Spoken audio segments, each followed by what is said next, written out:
have a dream that one day this nation will rise up and live out the true meaning of its creed. We hold these truths to be self-evident, that all men are created equal. So I have a dream today.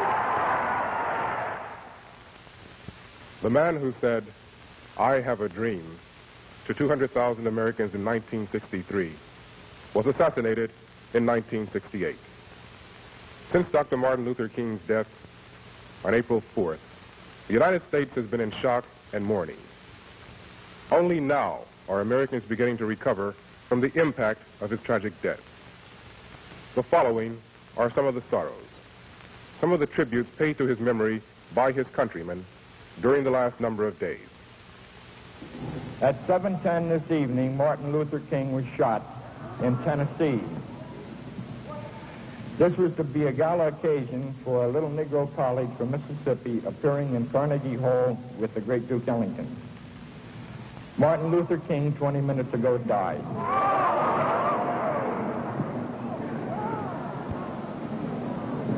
I would like to take this opportunity to ask Reverend John Genzel, who is the jazz minister, to lead all of us in prayer for Martin Luther King and the future of all civil rights movements. Would you please rise?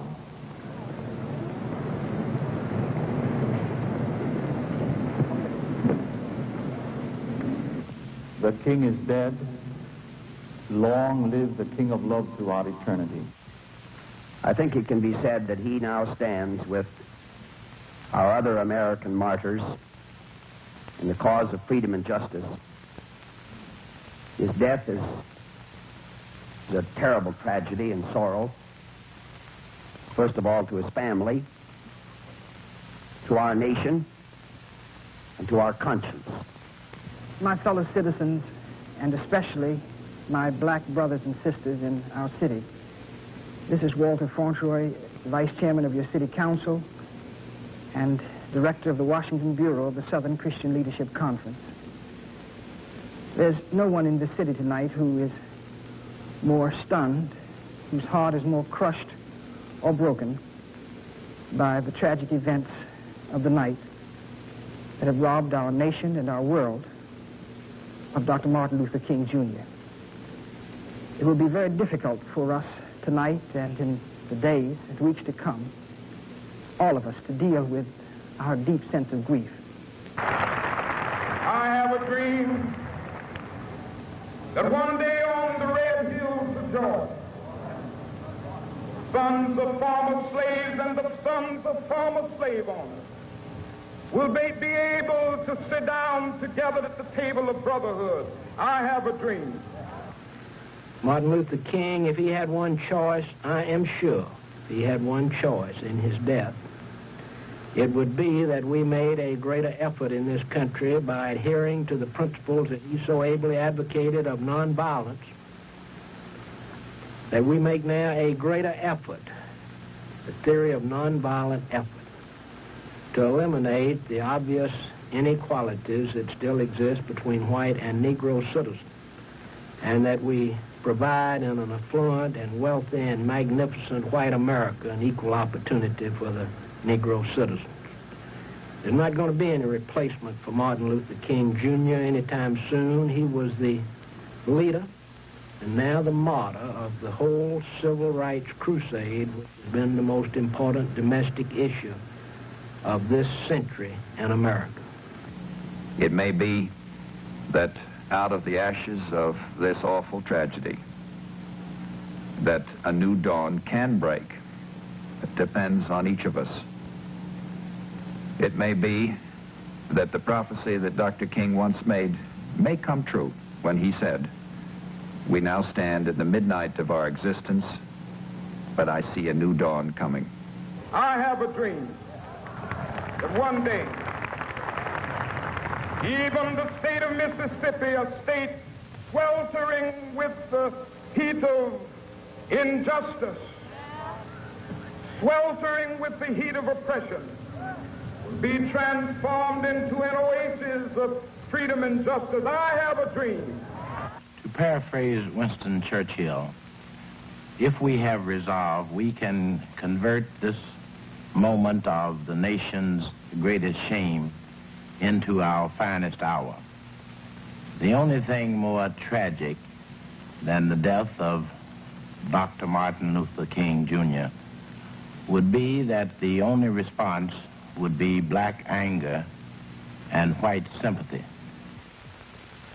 You can kill a man, but you cannot kill an idea. And the idea and the ideal for which Dr. Martin Luther King stood, for which he lived, and for which he died, will continue to live in this country, will continue to live in this city. And despite the sorrow under which all of us today feel so heavy, there will on the morrow be a resurgence of the confidence that he was right and that we will overcome. I have a dream. My 4 little children will one day live in a nation where they will not be judged by the color of their skin, but by the content of their character. I have a dream today. The candidates for the presidency of the United States expressed their grief that night in statements to the American people. Senator Eugene McCarthy called Dr. King's death a tragedy for all Americans.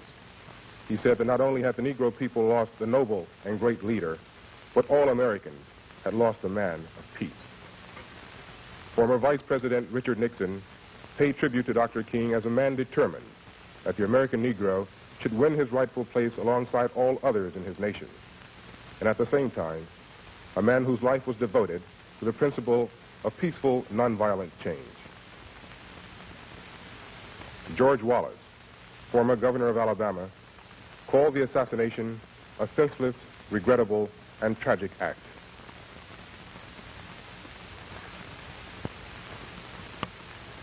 And Senator Robert Kennedy, recalling the death of his own brother, paid homage to Martin Luther King as a man who died in an effort to dedicate his life to love and to justice for his fellow human beings.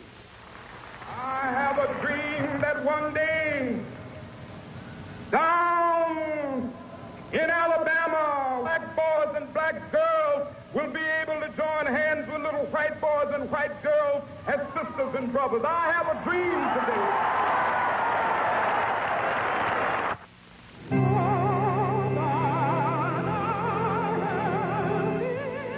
But the nation's sorrow was not only echoed in the spoken words of leaders. Most of all, the sorrow was in the millions of faces, faces of all colors and of all religions, who gathered together to mourn his death. The faces of those who would continue to believe in his dream.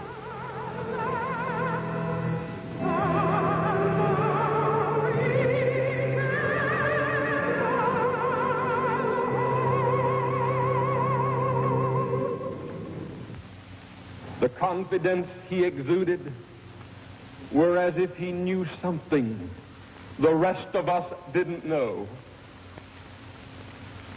It was the composure that marks a man who knows who he is, what he believes, and how much he's willing to give for those beliefs. Martin Luther King, deep faith in God, in the people of this land, black and white, who were God's children, and the victory that would come. All of these were the well springs of that serenity. And that calmness and tranquility were a blessing to our land. I have a dream that one day every valley shall be exalted. Every hill and mountain shall be made low, the rough places will be made plain, and the crooked places will be made straight, and the glory of the Lord shall be revealed in all flesh. shall see it together. But I have a dream today. No words of mine can fill the void of the eloquent voice that has been stilled. But this I do believe deeply. The dream of Dr. Martin Luther King Jr. has not died with him. Men who are white, men who are black,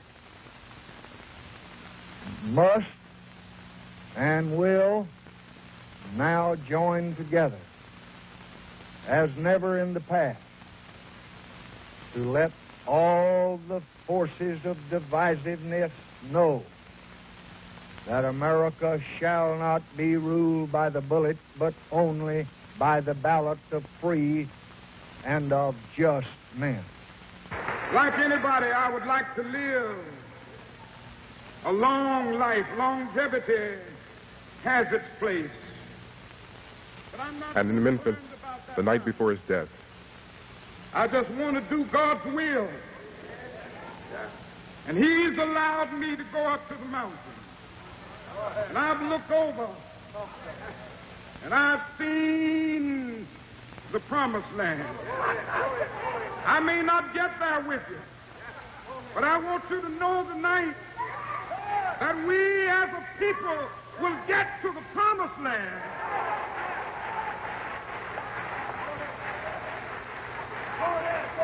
So I'm happy tonight. I'm not worried about anything. I'm not fearing any man. Mine eyes have seen the glory of the coming of the Lord.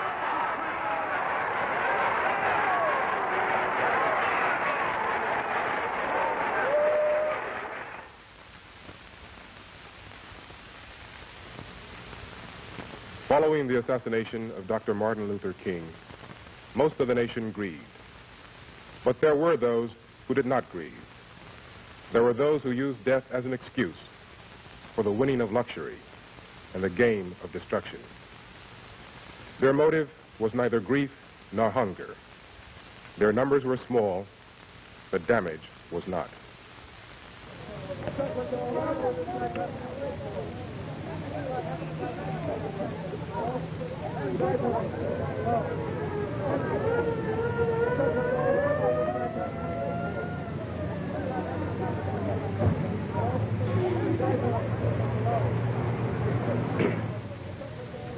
Negro leaders publicly deplored this looting and violence. Roy Wilkins, Executive Secretary of the National Association for the Advancement of Colored People. What discourages me and dismays me and disheartens me is that in the reports so far coming in, we have reports of looting, not anger, not violent outbreaks, not an expression of their sorrow and resentment at the killing of Dr. King, but utilizing this as an opportunity to steal things. Now, I think Martin's memory is desecrated by this kind of action. Most were satisfied with small items, but a few were overly ambitious. Curious, perhaps, like those who tried to fit a huge stereo set into a small car.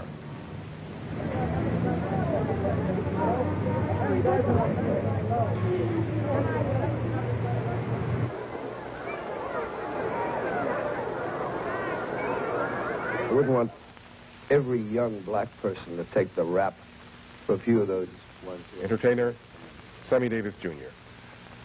But I would simply say to all young people, particularly my black brothers and sisters, that the man stood for something very special in a world of violence. He was struck down by violence. Our adding to it, no matter what our frustrations, no matter what our anger, what our justifications might be, and it becomes thievery when the carnival atmosphere that Mr. Wilkins talks about does prevail. And I don't see sad faces mourning the tragic loss of this great American. I see people laughing and giggling. I somehow want to disown those people. I don't want to call those people who were laughing less than 48 hours after our leader died and stealing, those are not really brothers. Those cannot be the people who are striving for the dignity that we should have at this point.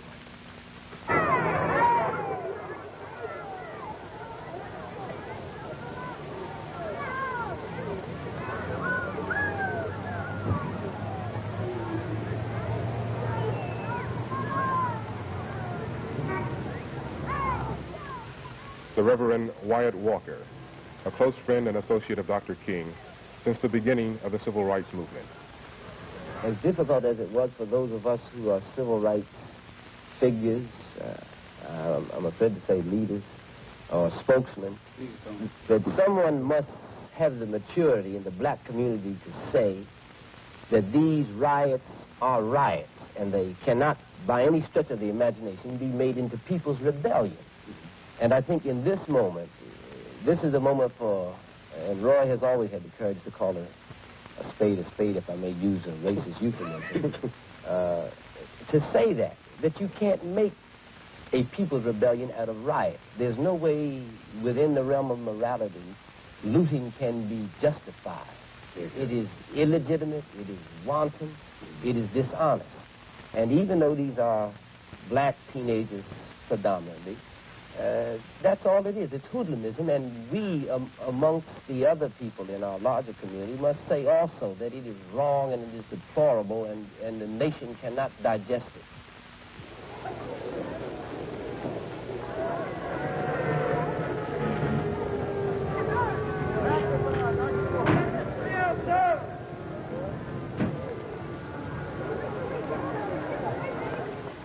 For a while, it seemed as though nothing could quell the outbreak. But the pleas for nonviolence and restraint continued. Know what you're talking about. Be qualified. Be ready. Then you don't have a problem. Be ready. Know what you're doing. Singer James Brown. In Augusta, Georgia, I used to shine shoes on the steps of radio station WRDW.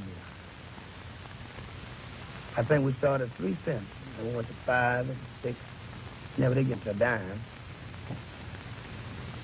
But today, I own that radio station. You know what that is? That's black power. Right here. It's not in violence. It's in knowing what you're talking about. Being ready. Now, I say it to you because I'm your brother. I know where it's at. I've been there. I'm not using from imagination. I'm talking from experience. Get off the street. Go home. Take your families home. Look at television. Listen to the radio. Or listen to some James Brown records. But get out the street. Let's go back to our normal functions. Another thing I'd like to say. Don't burn. Give the kids a chance to learn. Don't terrorize, but organize. The greatest tribute that we can pay to this man whom we all Walter love Fauntroy of the Southern Christian Leadership is Conference. to handle our grief in these early hours of crisis in the spirit of nonviolence that he would have had us to handle it in. And so I appeal to you tonight to handle your grief and to respond to this tragic event in silence and in nonviolence. I appeal to you to remain in your homes tonight and to encourage your friends and relatives too, to pray for a spreading of the spirit of this great man whom we have loved so much and whom we all love. The greatest tribute, I repeat, in the name of God and the name of Martin Luther King Jr. that we can make is to handle our grief in the spirit of nonviolence. Those who respond violently in their grief do Dr. King and his memory a dishonor.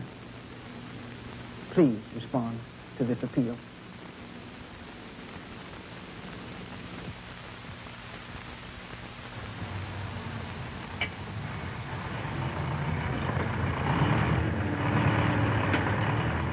The destruction in the steppes was done, and those that did grieve picked up the pieces.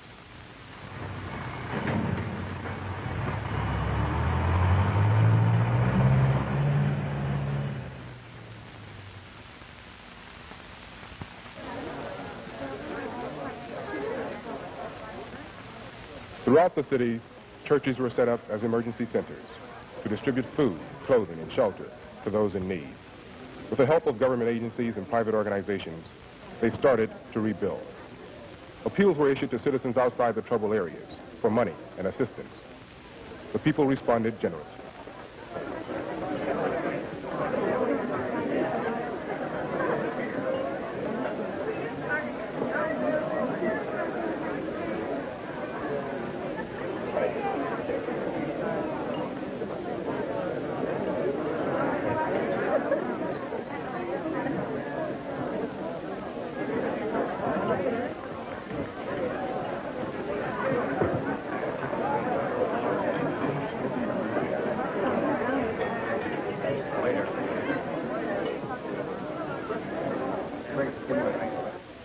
President Johnson led the nation in calling for unity and understanding. I ask every citizen to reject the blind violence that has struck Dr. King, who lived by nonviolence. I pray that his family can find comfort in the memory of all he tried to do for the land he loved so well. I have just conveyed the sympathy of Ms. Johnson myself to his widow, Mrs. King. I know that every American of goodwill joins me in mourning the death of this outstanding leader and in praying for peace and understanding throughout this land. We can achieve nothing by lawlessness and divisiveness among the American people. It's only by joining together and only by working together can we continue to move toward equality and fulfillment for all of our people. In the shadow of a flag that for the first time was lowered to half-mast for a private citizen, some had proven by smoke they had already forgotten him. But for every thief, there were millions who mourned. And beyond the smoke, they were king.